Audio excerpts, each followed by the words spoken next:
Evangelho, sábado da 28ª semana do Tempo Comum.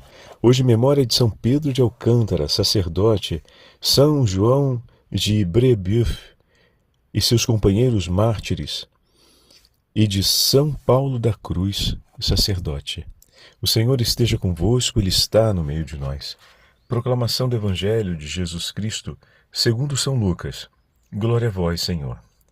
Naquele tempo, Jesus disse a seus discípulos: todo aquele que der testemunho de mim diante dos homens, o Filho do Homem também dará testemunho dele diante dos anjos de Deus. Mas aquele que renegar diante dos homens será negado diante dos anjos de Deus. Todo aquele que disser alguma coisa contra o Filho do Homem será perdoado, mas quem blasfemar contra o Espírito Santo não será perdoado.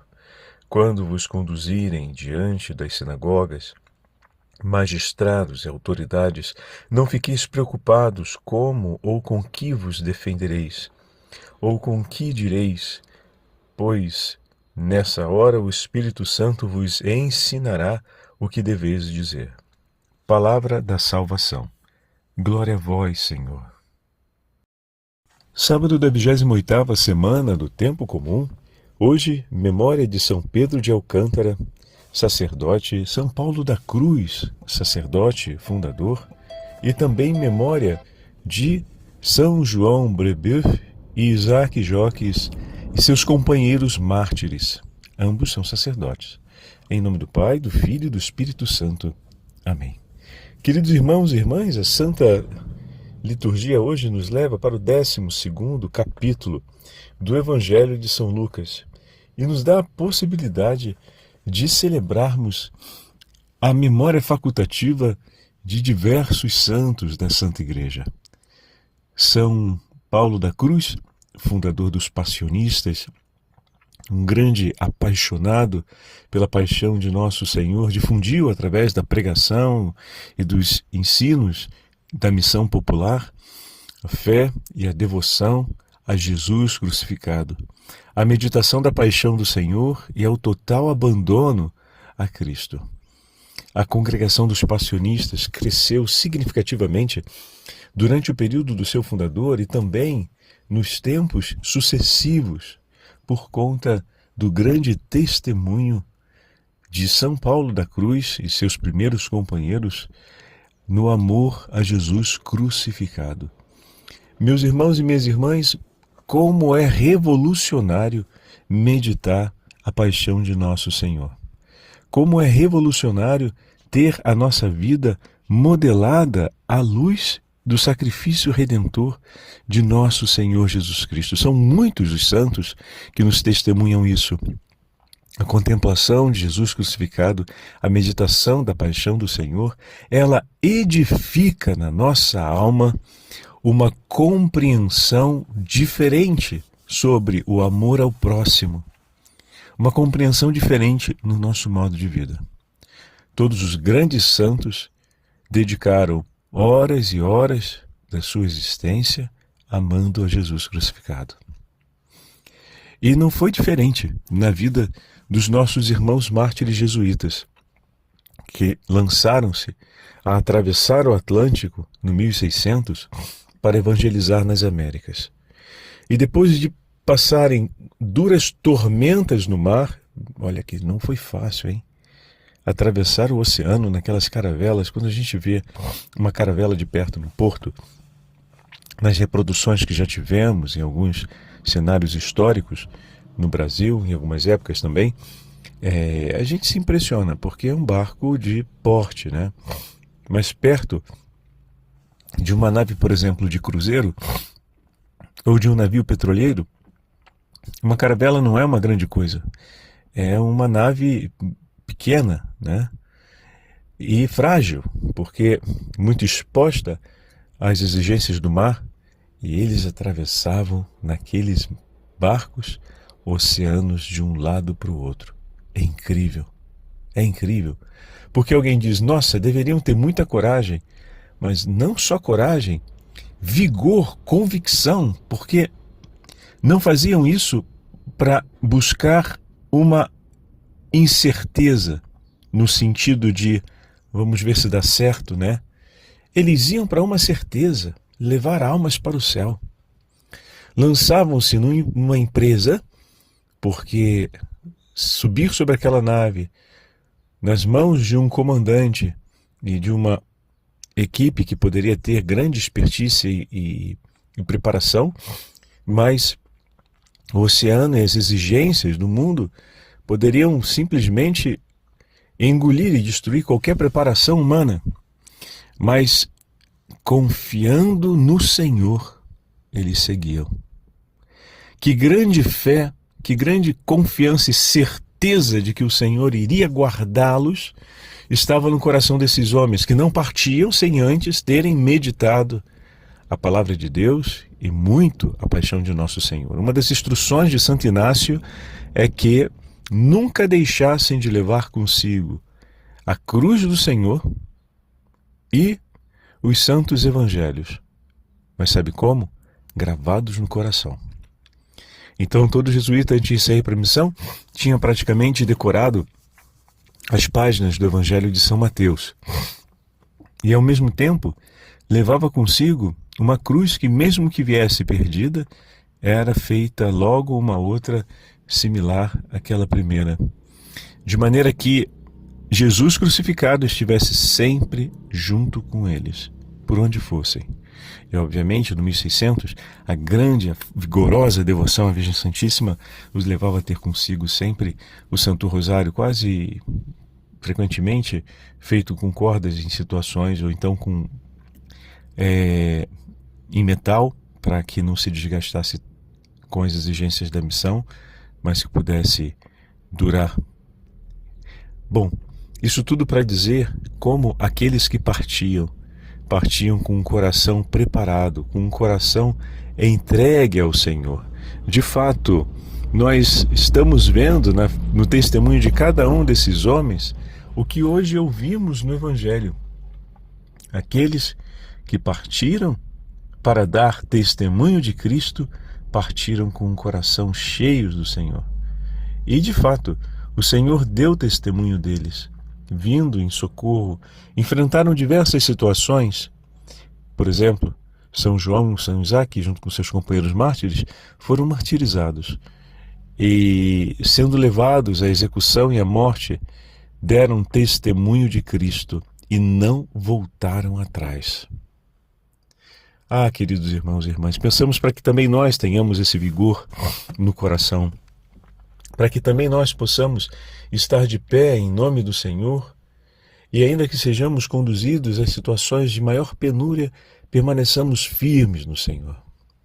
Também hoje a Igreja celebra a memória de São Pedro de Alcântara, sacerdote. São Pedro nasceu no ano de 1499, quase véspera do jubileu de 1500, na cidade de Alcântara, Espanha. Estudou na Universidade de Salamanca, onde descobriu sua vocação e decidiu entrar para a Ordem Franciscana. Embora seu pai desejasse que o filho seguisse a carreira na área do direito, o que era esperado sempre de uma pessoa que tinha grande preparação acadêmica. Entretanto, Pedro foi ordenado sacerdote e se tornou, em pouco tempo, o exemplo de uma vida de oração, jejum e desapego aos bens materiais, com exercícios de penitência muito austeros e de grande mortificação. Ele usava uma veste muito surrada e tinha pouquíssimas horas de descanso no dia para dedicar-se à oração e ao cuidado dos irmãos. Tornou-se superior de vários conventos, sendo um modelo em estrita conformidade com as regras da comunidade. Suas orações levaram muitos à conversão. Um homem de um vigor e de uma vida espiritual robusta. E é importante dizermos isso, foi um daqueles que orientou Santa Teresa de Ávila durante o percurso de vida de Santa Teresa e durante o percurso de elaboração da reforma da Ordem Carmelitana, dando origem aos Carmelitas Descalços. Teve um papel importante Mas não só isso. Entre os seus amigos, conta-se também São Francisco de Borja, de quem foi diretor, São Francisco de Borja, com quem, jesuíta, com quem trabalhou muito estreitamente em temas relacionados ao bem e ao cuidado da igreja. E foi, como já sabemos, o diretor espiritual de Santa Teresa de Ávila, que a apoiou durante a Reforma Carmelitana. Seu modo de vida, São Pedro de Alcântara, inspirou o ramo franciscano da chamada estrita observância. Assim como os trapistas são a estrita observância do modo beneditino, criando os alcantarinos. Aos 63 anos, em 1562, ele morreu de joelhos repetindo o Salmo 121, que alegria quando me vieram dizer, vamos para a casa do Senhor. Santa Teresa de Ávila disse que São Pedro de Alcântara apareceu para ela após sua morte. Ele disse, felizes sofrimentos e penitências na terra que me conseguiram tão grandes recompensas no céu. Durante sua vida, sendo um notável pregador, foi ele também confessor do rei Dom João III de Portugal. Lembrando que Dom João IV, o sucessor de Dom João III, foi aquele que consagrou inteira Portugal a Nossa Senhora, coroando-a perpetuamente como a Rainha de Portugal. Nossa Senhora, a Imaculada Conceição de Maria, no 1671. Então ele praticamente foi o confessor de Dom João III de Portugal, e o filho de Dom João III toma essa atitude que marca definitivamente a história de Portugal, onde os reis não serão mais coroados, mas serão apresentados, porque a Virgem Santíssima é coroada Rainha Perpétua de Portugal. Lindíssimo. Tornou-se também mais tarde o santo de devoção da família real, não sem razão, não é verdade? Por isso o nome Pedro de Alcântara foi escolhido como nome de batismo dos dois imperadores do Brasil, Dom Pedro I e Dom Pedro II. Foi Dom Pedro I quem solicitou ao Papa que proclamasse Pedro de Alcântara padroeiro do nosso Brasil. E isso aconteceu no dia 31 de maio de 1826. Então, São Pedro de Alcântara, ele é também padroeiro do Brasil. O Papa Leão XII assim o proclamou. Veja, meus irmãos, quantos nesta breve apresentação que o padre fez da vida desses santos deram testemunho de Cristo, E o Senhor deu testemunho deles nos céus. As palavras de Santa Teresa d'Ávila, ao ver São Pedro de Alcântara após a sua morte, recolhem essa evidência. Peçamos ao Senhor nosso Deus que nos dê a graça de também nós amarmos a Cristo sobre todas as coisas, meditarmos continuamente na sua paixão, para poder proclamar o seu nome entre os homens e termos a alegria nessa vida de não poupar nada para recolher as graças e os tesouros nos céus, mas que, sobretudo, o nosso nome esteja escrito no coração do Senhor e a nossa alegria nesta vida seja a sua Santa Cruz. O Senhor sempre nos dará as palavras justas em todos os momentos, porque o Espírito Santo não nos abandonará. Que o nosso coração permaneça unido a Cristo e à Virgem Santíssima, para que consigamos, nesta vida e naquela que há de vir, cantar os louvores ao nosso Deus.